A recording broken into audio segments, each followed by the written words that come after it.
They say money can't buy happiness. I used to laugh at that saying. Of course money buys happiness. I had money, and I was extremely happy, especially when I watched poor people bow and scrub my floors.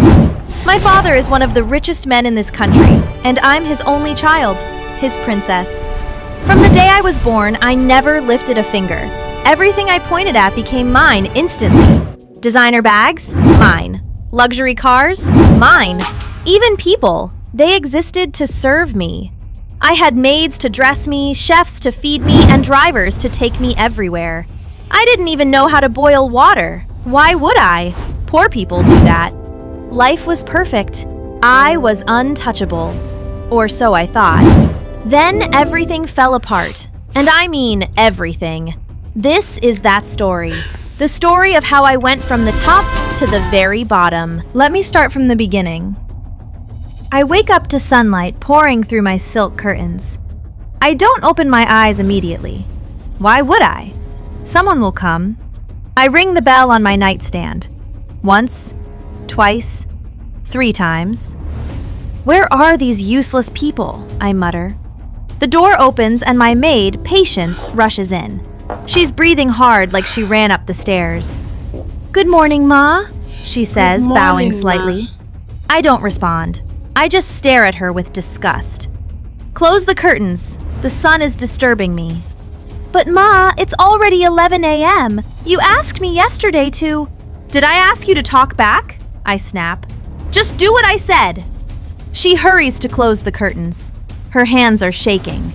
Good. That's how it should be. These people need to know their place. After she leaves, another maid brings my breakfast on a silver tray. Pancakes, fresh fruit, orange juice, scrambled eggs. I look at it and push the tray away. "This looks cold. Take it back." "But Ma, I just made it now. It's still hot." "Are you calling me a liar?" I raise my voice. "I said it's cold. Take it away before I fire you." She picks up the tray quickly, apologizing. I watch her leave and smile to myself. This is power. This is control. I get up and walk to my closet. It's the size of a small apartment. Rows and rows of designer clothes, shoes, and bags. I run my fingers across the hangers, deciding what to wear today. I pick a white dress that costs more than what Patience earns in 6 months. I don't put it on myself, of course. I call another maid to help me dress. By the time I'm ready, it's past noon. My driver is already waiting outside with the car. "Take me to the mall," I tell him. "Yes, Ma." At the mall, I walk through the stores like I own them. Sales attendants rush toward me immediately. They know who I am. They know my father. "Welcome, Ma. What would you like to see today?" I point at a handbag on display. "That one." "Excellent choice, Ma. It just arrived this week. I don't need the story. Just pack it." She packs it quickly while I browse through shoes. I pick 3 pairs without even trying them on. I point at a dress, then another, and another. All of these. Pack them. The bill comes to over 2 million naira. I hand over my card without looking at the amount. The transaction goes through instantly. As I'm leaving the store, I see one of my former classmates. She's working as a salesgirl in one of the shops. When she sees me, her face changes. Embarrassment, shame. I walk up to her slowly, smiling. "Chidinma, is that you?" She forces a smile. "Yes, hi." "Wow, you work here?" I look around dramatically. "I mean, it's honest work. Someone has to do it, right?" Her smile fades. "Yes, someone has to." I laugh. "Well, good for you. I'm just here shopping, spending a little money." I lift my shopping bags. "Anyway, nice seeing you." I walk away, feeling satisfied. That's what happens when you're born into the wrong family. You end up serving people like me.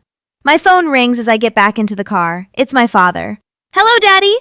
"Princess, how are you?" "I'm fine. I just bought some things at the mall." He laughs. "Of course you did. Listen, I'm traveling for a business meeting. I'll be back tomorrow." Okay, Daddy. Safe trip." "Anything you need before I go?" "No, Daddy. I have everything." "That's my girl. I'll see you soon."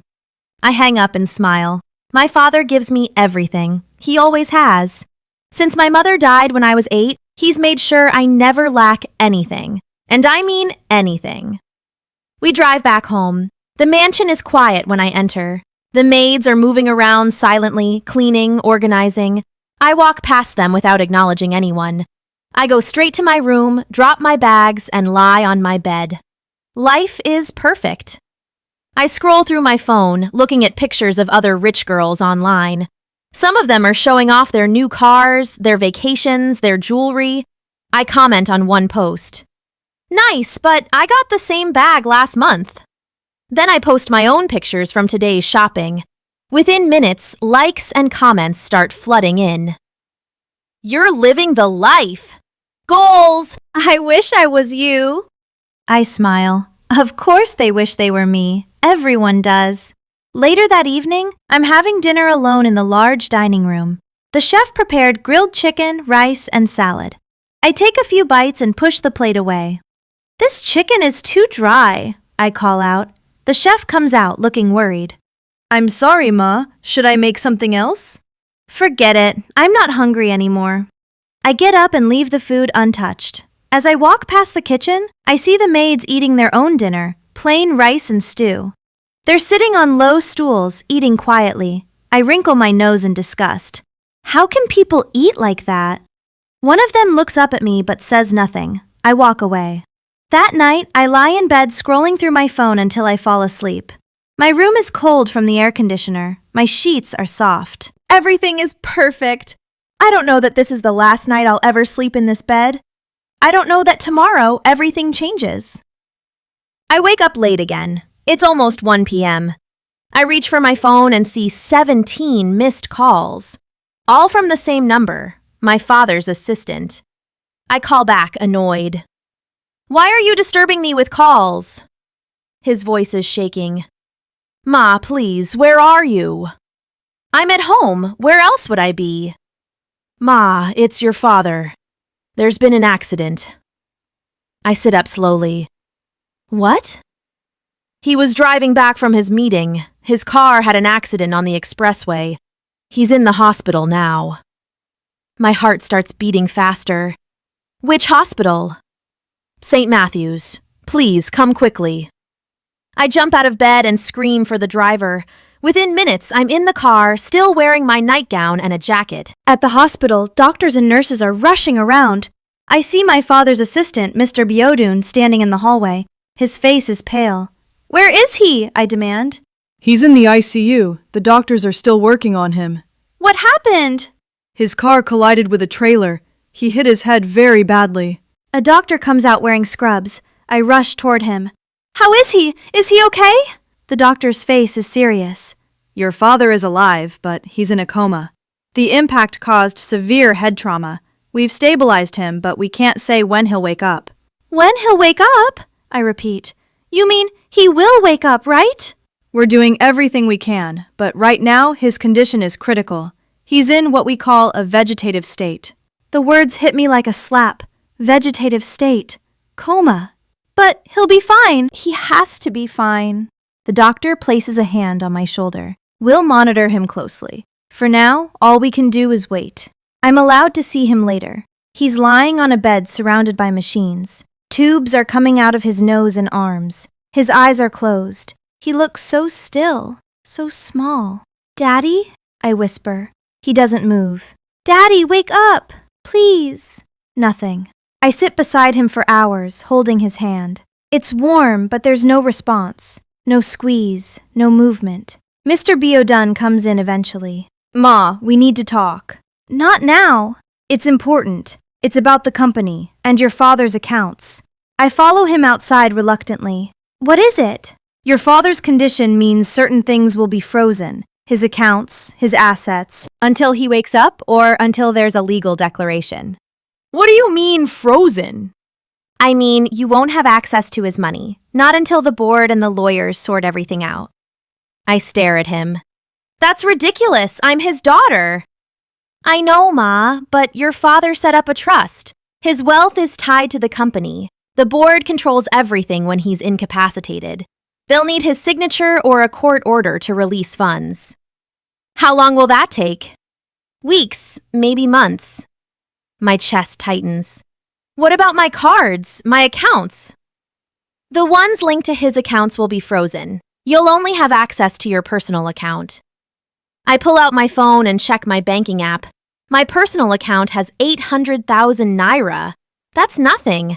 That's barely enough for one shopping trip. This can't be happening. I'm sorry, Ma. It's the legal process. I try to use one of my other cards at an ATM later. Declined. I try another one. Declined. Every single card linked to my father's accounts is blocked. I call the bank. Why are my cards not working? Ma, the accounts have been placed under restriction pending legal review. I'm his daughter! You can't do this! I'm sorry, Ma. It's a legal matter. You'll need to speak with the trust administrators. I hang up and scream. When I get home that evening, the house feels different. Colder. The maids are whispering among themselves. I walk into the living room and see them gathered together. What's going on here? I demand. Patience steps forward. Ma, we heard about your father. We're very sorry. Thank you. Now get back to work. She hesitates. Ma, we also need to talk to you about something. What? Our salaries. We haven't been paid this month, and now with your father in the hospital. I wave my hand dismissively. You'll be paid. Just wait. But Ma, we've been waiting, and some of us have families to feed. I said you'll be paid, I shout. Do you think I have time for this right now? They all go quiet. That night, I lie in bed staring